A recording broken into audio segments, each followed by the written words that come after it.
नमस्कार दोस्तों, मैं हूं Mamta Sharma. Classes point YouTube channel पर फिर से स्वागत है आप सभी का। दोस्तों, आज के हम इस वीडियो में पढ़ने वाले हैं कक्षा 10 की हिंदी पाठ्य पुस्तक स्पर्श भाग 2 से एक कविता जिसका शीर्षक है तोप। इसके कवि हैं वीरेन डंगवाल जी। ठीक है, तो कौन सी कविता पढ़ने वाले हैं हम आज?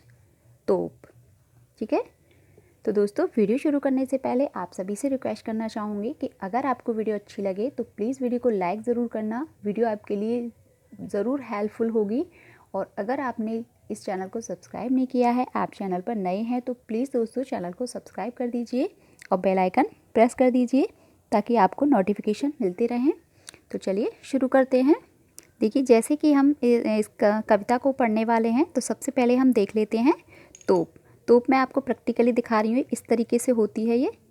जैसे कि आपने पुरानी मूवीज़ देखी होंगी, है ना, और कई सॉन्ग भी ऐसे हैं जिनमें तोप दिखाई गई है। तो मैं आपको अच्छे से ये दिखा दे रही हूँ, ये ऐसे होती है तोप। ठीक है, तो यहाँ से ऐसे बारूद वगैरह इसमें भरते हैं और यहाँ से फिर इसे चलाते हैं।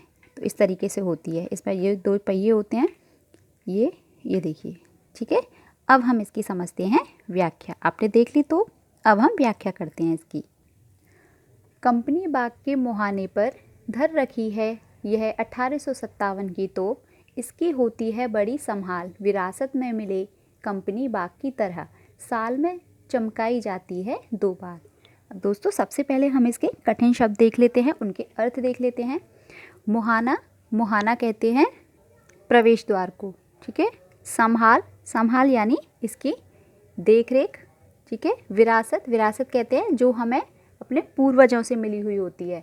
ठीक है, जो चीज़ हमें पूर्वजों से मिलती है, जैसे हमें अपना मकान मिलता है, ठीक है, अपनी दुकान मिलती है, बहुत सारी चीज़ें हैं जो हमें अपने पूर्वजों से मिलती है, उन्हें हम विरासत में कहते हैं, विरासत कहते हैं। ठीक है, अब देखते हैं कंपनी बाग के मुहाने पर, यानी जो 1857 में जो प्रथम क्रांति हुई थी, 1857 का जो स्वतंत्रता संग्राम हुआ था, वो तो अब कानपुर के कंपनी बाग में रखी हुई है। और जो कंपनी बाग है वो अंग्रेज़ों द्वारा बनाए गए, यानी इंडिया में अंग्रेज़ों द्वारा बहुत सारे बाग बनाए गए थे, जिनमें से एक कानपुर का बाग है। जो 1857 की तोप है वो उस कंपनी बाग में रखी गई है। तो यहाँ पर कवि कहता है कि कंपनी बाग के मुहाने पर, यानी उस कंपनी बाग के प्रवेश द्वार पर धर रखी है ये 1857 की तोप। ये 1857 की तोप रखी हुई है कंपनी बाग के प्रवेश द्वार पर। यह 1857 की तोप रखी हुई है। इसकी होती है बड़ी संभाल, विरासत में मिले, यानी इसकी जो है बहुत अच्छे से देखभाल की जाती है, क्योंकि ये जो है विरासत में मिली है। किसके द्वारा? यानी अंग्रेज़ों के द्वारा हमें विरासत में मिली हुई है ये। कंपनी बाग की तरह, यानी जिस प्रकार हमें कंपनी बाग अंग्रेज़ों द्वारा विरासत में मिला है, भाई अंग्रेज़ों ने बनवाया, उसके बाद हमें मिल गया हम भारतीयों को, वैसे ही यह तोप भी हमें मिल गई है। तो कंपनी बाग की तरह ये तोप भी हमें मिली है विरासत में, और इसकी बहुत अच्छे से संभाल होती है, यानी देख रेख होती है। साल में चमकाई जाती है 2 बार, और ये जो तोप है वो साल में 2 बार चमकाई जाती है। और वो 2 दिन कौन से होते हैं स्पेशल? 15 अगस्त और 26 जनवरी। ठीक है, तो इन दोनों दिनों में ये जो तोप है इसकी अच्छे से साफ़ सफाई की जाती है, अच्छे से ये चमकाई जाती है। अब यहाँ हम इसकी प्रसंग और व्याख्या देख लेते हैं, ताकि आपको बहुत आसानी से इसकी व्याख्या समझ में आ जाए। प्रसंग इस तरीके से है। प्रस्तुत पंक्तियाँ हमारी हिंदी पाठ्य पुस्तक स्पर्श भाग 2 से ली गई हैं। इसके कवि वीरेन डंगवाल हैं। यहाँ पर कवि ने 1857 के प्रथम स्वतंत्रता संग्राम में इस्तेमाल की गई तोप के बारे में बताया है। व्याख्या देखेंगे अब इसकी। कवि कहते हैं कि सन 1857 की तोप कंपनी बाग के मुहाने पर, अभी हमने पढ़ा था इसमें, यानी प्रवेश द्वार पर रखी गई है। इसकी बहुत अच्छे से देखभाल की जाती है। जिस प्रकार कंपनी बाग हमको विरासत में मिला है, यानी किसके द्वारा मिला है? हमें अंग्रेज़ों के द्वारा। उसी प्रकार यह तोप भी अंग्रेज़ों से हमें विरासत में मिली है। कंपनी बाग की साल में 2 बार बहुत अच्छे से देखभाल की जाती है, यानी बहुत अच्छे से देख रेख होती है उसकी। ठीक उसी तरह तोप को भी साल में 2 बार, वो 2 दिन कौन से होते हैं? वो 2 बार कौन से होते हैं? 15 अगस्त और 26 जनवरी।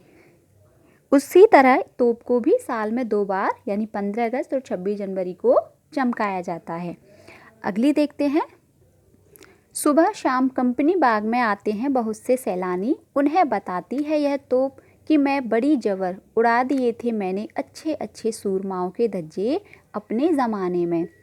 सुबह शाम कंपनी बाग में सैलानी बोलते हैं यहाँ पे जो घूमने के लिए आते हैं, जो टूरिस्ट होते हैं यानी पर्यटक होते हैं, उन्हें बताती है यह तोप। यानी सुबह से शाम तक कंपनी बाग में बहुत सारे व्यक्ति इस तोप को देखने के लिए आते हैं। और इस कंपनी बाग में क्या करने के लिए आते हैं? सुबह से शाम तक बहुत व्यक्ति यानी बहुत सारे पर्यटक इस कंपनी बाग को देखने के लिए आते हैं। उन्हें बताती है यह तोप। और ये जो कंपनी बाग के प्रवेश द्वार पर ये जो तोप रखी गई है वो उन सभी को बताती है, क्या बताती है? कि मैं बड़ी जबर उड़ा दिए थे मैंने अच्छे अच्छे सूरमाओं के धज्जे अपने ज़माने में। वो बताती है कि मैं अपने ज़माने में बहुत ताकतवर थी। ज़बर यानी ताकतवर थी। और कितनी ताकतवर थी कि मैंने उड़ा दिए थे, मैंने अपने ज़माने में अच्छे अच्छे वीरों के, अच्छे अच्छे योद्धाओं के धज्जे उड़ा दिए थे। यानी अच्छे अच्छे वीरों के चिथड़े चिथड़े उड़ा दिए थे अपने ज़माने में। यानी वो अपनी ताकत के बारे में बता रही है कि सुबह से शाम तक उस कंपनी बाग में जो सैलानी आते हैं घूमने, तो उनको ये बता रही है तो कि मैं अपने ज़माने में बहुत ताकतवर थी और मैंने अच्छे अच्छे वीरों के चिथड़े चिथड़े उड़ा दिए थे। व्याख्या देखते हैं इसकी। प्रसंग पहले देखते हैं। प्रस्तुत पंक्तियाँ हमारी हिंदी पाठ्य पुस्तक स्पर्श भाग 2 से ली गई हैं। इसके कवि वीरेन डंगवाल हैं। इन पंक्तियों में तोप अपनी विशेषता के बारे में बता रही है, यानी वो अपने ज़माने में कितनी ताकतवर थी। व्याख्या इस प्रकार है। कवि कहते हैं कि सुबह शाम बहुत सारे पर्यटक यानी बहुत सारे जो घूमने वाले लोग हैं, जो सैलानी हैं, वो कंपनी बाग में घूमने आते हैं और यह तोप उन सभी को अपने बारे में बताती है। क्या बताती है? कि मैं अपने ज़माने में यानी अपने समय में बहुत ताकतवर थी, मैंने अच्छे अच्छे वीरों के चिथड़े चिथड़े उड़ा दिए थे। कवि कहना चाह रहा है, क्या कहना चाह रहा है? कि उस समय युद्धों में तोप का ही बोलबाला था। आपने देखा होगा जो पुराने उसमें मूवीज़ में देखा होगा, बहुत सारे सीरियल्स भी ऐसे आते हैं टीवी पर। तो उस ज़माने में ये तो थे नहीं, बंदूक वगैरह पिस्टल वगैरह ये तो थी नहीं, तो क्या होते थे? बारूद, तोप, तीर कमान ये होते थे। तो तोप सबसे ज़्यादा खतरनाक हथियार थी, है ना, जिससे सभी लोग डरते थे। तो उस ज़माने में युद्धों में तोप का ही बोलबाला था, अर्थात उस समय तोप से हर इंसान डरता था। यानी तोप जब चलती थी तो एक ही बार में बहुत सारे व्यक्तियों के चिथड़े चिथड़े उड़ जाते थे।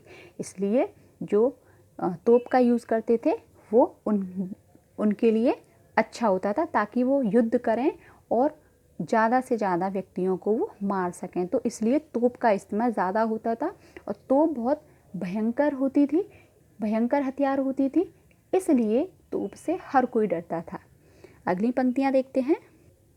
अब तो बहरहाल छोटे लड़कों की घुड़सवारी से अगर यह फारिग हो तो उसके ऊपर बैठकर चिड़िया ही अक्सर करती हैं गपशप। कभी कभी शैतानी में वे इसके भीतर भी घुस जाती हैं, खासकर गौरैये। वे बताती हैं कि दरअसल कितनी भी बड़ी हो तोप एक दिन तो होना ही है उसका मुंह बंद। यानी बहरहाल का मतलब है बहुत बुरी स्थिति, और फारिग का अर्थ होता है मुक्त यानी खाली। तो कवि कहता है कि अब तो बहरहाल छोटे लड़कों की घुड़सवारी से अगर यह फारिग हो, कवि कह रहा है कि अब यह बहरहाल यानी यह बहुत बुरी स्थिति है, अब इस तोप की स्थिति बहुत बुरी है। अब बहरहाल यानी अब इस तोप की स्थिति बहुत बुरी है। और कितनी बुरी है कि छोटे लड़कों की घुड़सवारी से अगर यह हो फारिग। छोटे छोटे लड़के यानी छोटे छोटे बच्चे क्या करते हैं? इस पर घोड़े की सवारी करते हैं, यानी घोड़े की सवारी का खेल खेलते हैं। और उनके खेलने के बाद जब अगर यह फारिग हो यानी यह खाली हो, तो उसके ऊपर बैठकर, यानी जब बच्चों से जब ये खाली हो जाती है, कोई नहीं रहता, तो उसके ऊपर बैठकर चिड़िया भी अक्सर करती हैं गपशप। जब ये बच्चों से खाली हो जाती है तो चिड़िया भी इसके ऊपर बैठकर गपशप करती हैं। कभी कभी शैतानी में वे इसके भीतर भी घुस जाती हैं, खास करके गौरैया। कभी कहता है कि कभी कभी शैतानी में, यानी जब मस्ती से खेलती हैं, चहचहाती हैं, गपशप करती हैं, तो इसके अंदर वो घुस जाती हैं। और ख़ास करके जो गौरैया होती है, यानी शरारती चिड़िया जो होती है, वो इसके अंदर घुस जाती है। और इससे क्या मतलब है, वो क्या बताना चाह रही है कि वे बताती है कि दरअसल कितनी भी बड़ी हो तोप, एक दिन तो होना ही है उसका मुंह बंद।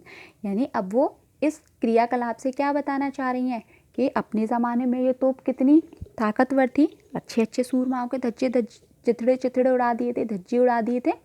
लेकिन अब ये क्या है, बच्चों के खेलने का एक सामान बन गई है, जिस पर बच्चे घुड़सवारी का खेल खेलते हैं और चिड़ियाएँ इसके अंदर तक घुस जाती हैं और इसके ऊपर बैठकर गपशप करती हैं। इसके द्वारा यह प्रतीत होता है कि वो बताती हैं कि दरअसल कितनी भी बड़ी हो तोप, यानी कितनी भी बड़ी तोप हो, एक दिन तो उसका मुंह बंद होना ही होता है। अर्थात यहाँ पर कवि दूसरे अर्थों में कहना चाह रहा है कि कोई कितना भी ताकतवर हो, कोई कितना भी शक्तिशाली हो, एक दिन उसका तो मुंह बंद होना ही होता है, यानी एक दिन उसको तो चुप होना ही है। अर्थात हिम्मत और हौसले के दम पर ही हम बुराई को खत्म कर सकते हैं। तो अब इसकी प्रसंग और व्याख्या देखते हैं। प्रसंग इस तरीके से है। प्रस्तुत पंक्तियाँ हमारी हिंदी पाठ्य पुस्तक स्पर्श भाग 2 से ली गई हैं। इसके कवि वीरेंद्र डंगवाल हैं। इन पंक्तियों में कवि कहना चाहता है कि कोई कितना भी ताकतवर क्यों ना हो, एक दिन उसका मुंह बंद हो ही जाता है तथा हर बुराई को हिम्मत और हौसले से खत्म कर सकते हैं। व्याख्या देखेंगे। व्याख्या इस प्रकार है। कवि कहता है कि तोप की हालत अब पहले की तरह नहीं रही है, बहुत बुरी स्थिति है। पहले तो उससे हर कोई डरता था, बहुत ताकतवर थी, है ना। छोटे छोटे बच्चे इस पर बैठकर घुड़सवारी करते हैं, यानी घुड़सवारी का खेल खेलते हैं। जिस वक्त तोप के पास बच्चे नहीं खेल रहे होते, यानी यह तोप खाली हो जाती है, खाली होती है, इसके पास बच्चे नहीं होते, तब चिड़िया इस पर बैठकर आपस में गपशप करती हैं। यानी जब बच्चे इसके आसपास खेल रहे होते हैं तो चिड़िया नहीं आती, लेकिन जब ये खाली हो जाती है, उसके आसपास बच्चे नहीं खेल रहे होते, तो चिड़िया आकर क्या करती हैं, वो इसके ऊपर बैठ जाती है और गपशप करती हैं। कभी कभी शरारती चिड़िया, खास करके गौरैया, है ना, तोप के अंदर घुस जाती है। वह छोटी सी शरारती चिड़िया हमें बताना चाहती है कि कोई कितना भी ताकतवर, यानी कोई कितना भी शक्तिशाली क्यों ना हो, एक ना एक दिन तो उसका अंत निश्चित होता ही है। अर्थात ताकतवर इंसान भी एक दिन हार जाता है, एक दिन चुप हो ही जाता है। तो दोस्तों, उम्मीद करती हूँ आपको व्याख्या अच्छे से समझ में आ गई होगी। मैंने पूरी कोशिश की है और आपको बहुत अच्छे से व्याख्या समझ में आई होगी। तो फिर से कहना चाहूँगी कि अगर आपको वीडियो अच्छी लगी हो तो प्लीज़ दोस्तों वीडियो को लाइक ज़रूर करना। और अगर आप चैनल पर नए हैं, आपने चैनल को सब्सक्राइब नहीं किया है, तो प्लीज़ दोस्तों चैनल को सब्सक्राइब कर लीजिए और बेल आइकन प्रेस कर दीजिए। मिलते हैं हम अपनी अगली वीडियो में, जिसमें हम इतनी ही आसानी से और बहुत विस्तारपूर्वक अपने टॉपिक को समझेंगे। तब तक के लिए आप अपना ध्यान रखिए, सुरक्षित रहिए। Take care, bye bye.